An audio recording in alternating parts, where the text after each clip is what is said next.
Valentine's po sa lahat ng parents. Ayun, good evening po, at saka Happy Valentine's. Merry Christmas nga, sabi ko. Hindi, wala kasi dito yung parents ko. So magpapabideo ako, wait up pa. Sa mama ko, wait up na daw pa. Sa mama ko po, pati sa papa ko, I love you po. As in baka.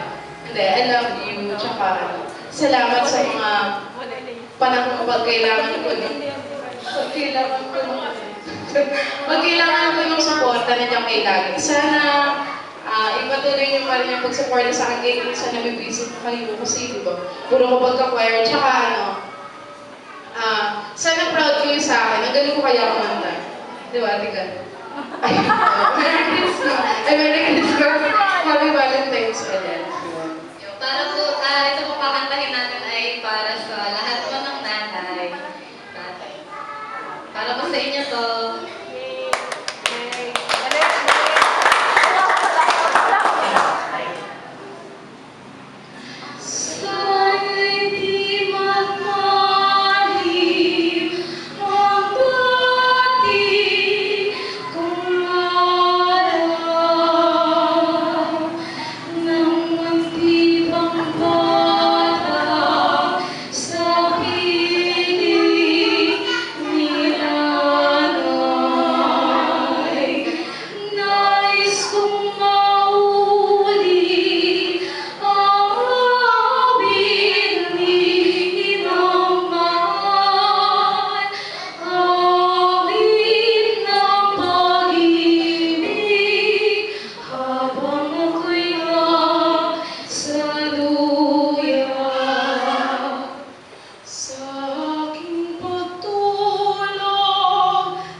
Happy